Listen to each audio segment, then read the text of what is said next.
सीमा पर पाकिस्तानी पोस्ट ध्वस्त करने का नया वीडियो जारी किया गया है। 10 मई को बीएसएफ ने कैसे पाकिस्तानी पोस्ट को तबाह किया था, उसका वीडियो जारी हो चुका है। सांबा और जम्मू सेक्टर के पास स्थित पोस्ट तबाह किया गया था।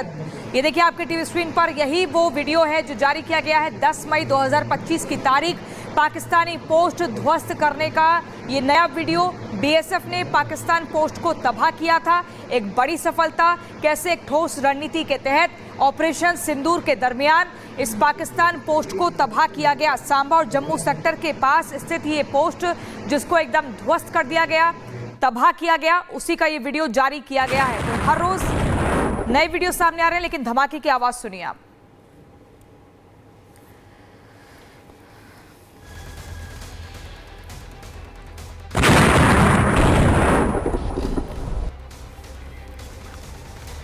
तो ये तस्वीर जो हम आपको दिखा रहे हैं, ये 10 मई की है और सीज फायर से पहले की तस्वीर है, क्योंकि ऑपरेशन सिंदूर सक्सेसफुल रहा था। उसके बाद भारत ने उन ठिकानों को ध्वस्त किया है जो दरअसल पाकिस्तानी पोस्ट तो थे, लेकिन ये जो आतंकी लॉन्च पैड की तरह काम करते थे, उन पर अब स्ट्राइक की गई है। और ये 10 मई की तस्वीर ही आपको दिखा रहे हैं, जहां पोस्ट ध्वस्त किया गया है। और कई ऐसी पोस्ट हैं जिन्हें ध्वस्त किया गया, जिनका इस्तेमाल आतंकियों को भेजने के लिए किया जाता था। और ऐसे में ये बड़ी कार्रवाई 10 मई को कर ली गई थी। वो तस्वीरें अब धीरे धीरे सामने आ रही हैं, किन किन इलाकों में ये बाकायदा पोस्ट का इस्तेमाल आतंकी लॉन्च पैड की तरह करते थे।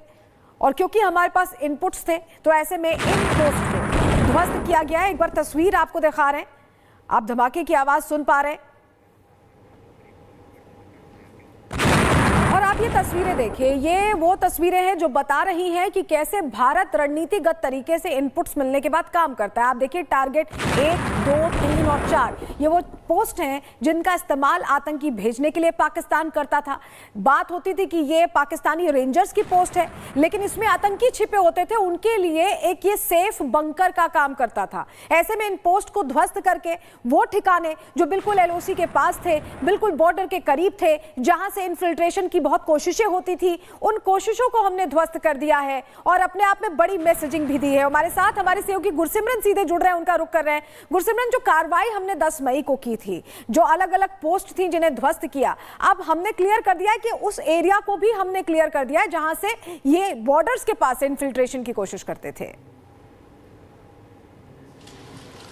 देखिए, स्वाभाविक तौर पर ये जो 2 वीडियो अब हमारे सूत्रों ने बीएसएफ में दिए हैं, ये आप देखिए, इसमें बिल्कुल चीज़ें समझ आ जाती हैं। एक वीडियो जो है वो सांबा ज़िले के रामगढ़ सेक्टर का है, जहां पर पाकिस्तानी पोस्ट के ध्वस्त होने के बाद आप देख सकते हैं कि पोस्ट में भी आग लगी और आसपास के इलाके में भी आग लगी है। वहीं दूसरे वीडियो की अगर बात करें तो ये छोटा चक इलाका, जो कि जम्मू सेक्टर में पड़ता है, यहाँ पर बीएसएफ ने पाकिस्तानी जो पोस्ट है छोटा चक, इसके डबल बंकर जो है उसे तबाह किया। ये double decker bunker Pakistani rangers का था, जहाँ पर पाकिस्तानी रेंजर्स लगातार जैश के आतंकियों को घुसपैठ कराने की कोशिश कर रहे थे। इंटेलिजेंस इनपुट के आधार पर ऑपरेशन लॉन्च किया गया और ऑपरेशन के दौरान जो है रॉकेट लॉन्चर से पाकिस्तानी डबल डेकर पोस्ट को पूरी तरह से तबाह कर दिया गया।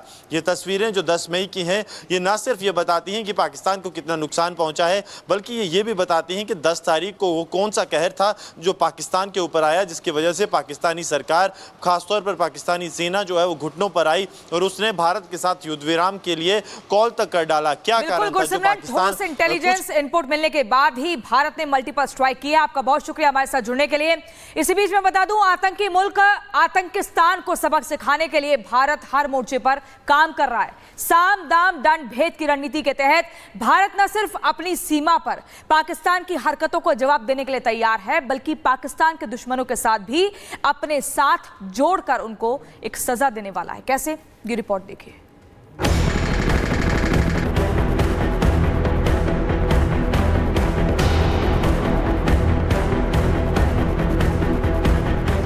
अब 2 फ्रंट वॉर से पस्त होगा पाकिस्तान। पूर्व से भारत, पश्चिम से तालिबान लगाएगा लगाम। आतंकी मुल्क पाकिस्तान को उसके पापों की सजा देने के लिए भारत ने घेरेबंदी शुरू कर दी है। पाकिस्तान की पूर्वी सीमा पर मौजूद भारतीय जवानों को रोकने के लिए अपनी सारी शक्ति लगाने वाले पाकिस्तान को पश्चिमी सीमा पर उलझाने की तैयारी है। भारत में आतंकी भेजकर देश को घेरने की रणनीति अपनाने वाली पाकिस्तानी सेना को उसके ही पिच पर क्लीन बोल्ड करने की रणनीति पर काम शुरू हो गया है। अफगानिस्तान में सरकार चला रहे तालिबान के साथ दोस्ती बढ़ाकर भारत पाकिस्तान के पश्चिमी बॉर्डर पर भी उसे सजा दे सकता है। पाकिस्तान के खिलाफ भारत तालिबान का गठजोड़ बन सकता है। दरअसल डूरंट लाइन पर पाकिस्तान तालिबान के बीच सैन्य संघर्ष के हालात हैं। पाकिस्तानी फौज और तालिबान लड़ाकों के बीच खूनी संघर्ष हो चुका है। तालिबान का दावा है कि अफगानिस्तान के एक बड़े हिस्से पर पाकिस्तान का कब्जा है। अपनी जमीन वापस लेने के लिए तालिबान पाकिस्तान से युद्ध के लिए भी तैयार है।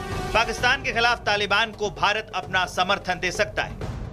पिछले कुछ दिनों से तालिबान और भारत के बीच सहयोग लगातार बढ़ रहा है। तालिबानी नेताओं के साथ भारत के मंत्रियों और अफसरों के साथ संवाद चल रहा है।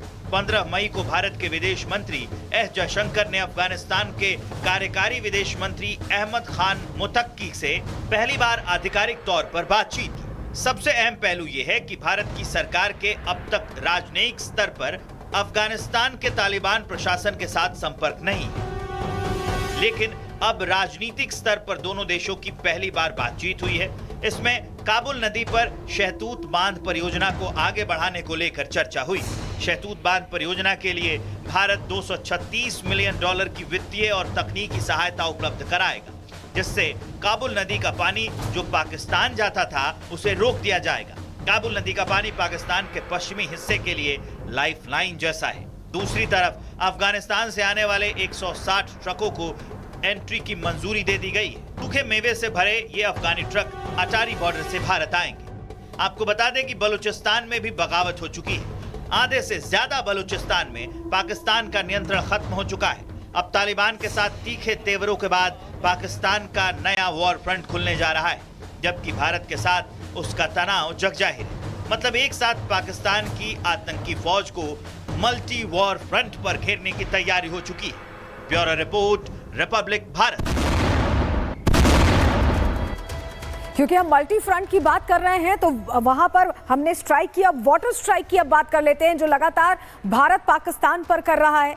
जो हमारी रणनीति उसके तहत हम काम कर रहे हैं। भारत की पाकिस्तान पर ये एक और स्ट्राइक की तैयारी आप समझिए। अफगानिस्तान से जो पानी मिल रहा है वो भी अब भारत रोकने वाला है, तो पाकिस्तान के लिए मुश्किल खड़ी होने वाली है। अफगानिस्तान के विदेश मंत्री से हमारी जो बातचीत हुई है भारत की, उसके बाद ये फैसला लिया गया है। काबुल नदी पर शहतूत बांध परियोजना का निर्माण किया जाएगा और पाकिस्तान से भारत सिंधु संधि पहले ही हम स्थगित कर चुके हैं और ऐसे में अफगानिस्तान की वित्तीय तकनीकी मदद भारत करने वाला, उसे मजबूत बनाने वाला है। $236 मिलियन अफगानिस्तान को भारत देने वाला है और फरवरी 2021 में दोनों देशों के बीच समझौता हुआ था। काबुल में तख्ता पलट होने से समझौते पर ब्रेक लग गया था, लेकिन अब क्योंकि बातचीत शुरू हो गई है और ऐसे में आगे बढ़ाया जा रहा है समझौते को, अटारी बॉर्डर से अफगान ट्रकों के आने की भी अब अनुमति दी जाएगी। और पहलगाम हमले के बाद बॉर्डर पर आपको बताएं आवाजाही पूरी तरह से बंद थी, लेकिन अफगानी ट्रकों को आवाजाही की इजाजत देने की बात कही जा रही है। यानी पाकिस्तान तो अलग थलग है ही, अब भारत और अफगानिस्तान का जिस तरह से डायलॉग शुरू हुआ है, जो हम एक तरह से उनकी मदद करने की बात कर रहे हैं या समझौता जिस पर ब्रेक लगा था उस पर काम करने की बात कर रहे हैं, उससे पाकिस्तान एक कोने में हो जाएगा और हमारा और बेहतर कोऑर्डिनेशन अफगानिस्तान के साथ रहने वाला है। इसी बीच और जानकारी आपको इस पर दे रही है प्रियंका।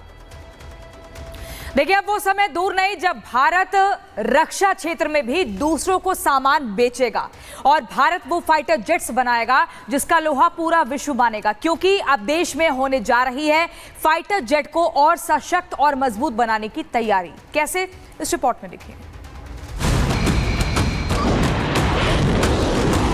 उन्होंने भारत के माथे पर वार किया, हमने उनकी छाती पर वार किया है और छाती पर घाव किया है।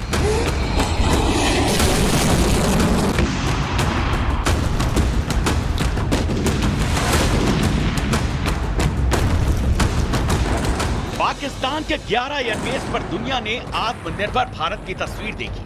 देखा कि कैसे भारत का स्वदेशी मिसाइल ने आतंकिस्तान के सैन्य अड्डों को धुआं कर दिया। ब्रह्मोस के एक वार से डिफेंस कैंप राख हो गए।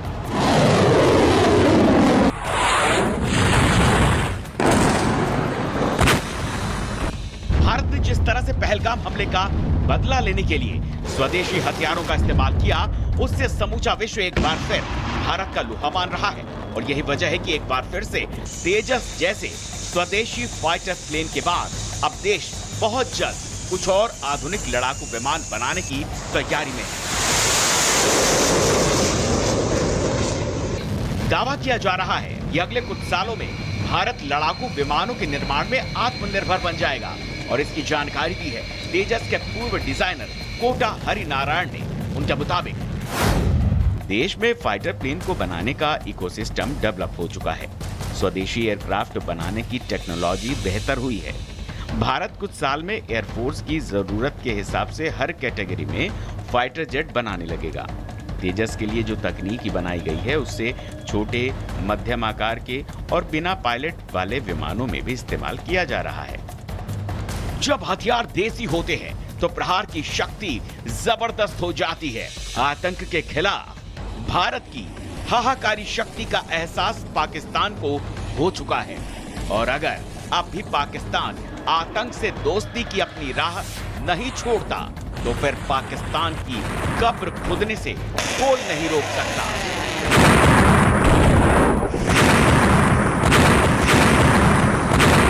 भारत मिसाइल शक्ति में पहले से ही आत्मनिर्भर है। आज भारत अपनी खुद की राइफल अपने देश में तैयार कर रहा है। भारत की अपने ही देश में हॉवित्जर तोपें पूर्वी और पश्चिमी दोनों ही सीमा पर दुश्मन के हौसलों को चकनाचूर कर रही हैं। स्पेस वॉरफेयर के साथ साथ ड्रोन वॉरफेयर में भी भारत ने अपनी शक्ति का लोहा मनवा लिया है। भारत ने तेजस को डेवलप करके बता दिया, फाइटर जेट के 6th जनरेशन की रेस में भारत ज्यादा पीछे नहीं है। भले ही आज विदेशों से लाए राफेल और सुखोई हमारी वायु शक्ति की ताकत बने हैं, लेकिन अब जल्द ही भारत फाइटर जेट्स की दुनिया में भी आत्मनिर्भर बनकर दुश्मन का विनाश करेगा। यानी डिजाइन भी भारत की, तकनीक भी भारत की, कल पुर्जे भी भारत के और विमान भी भारत का।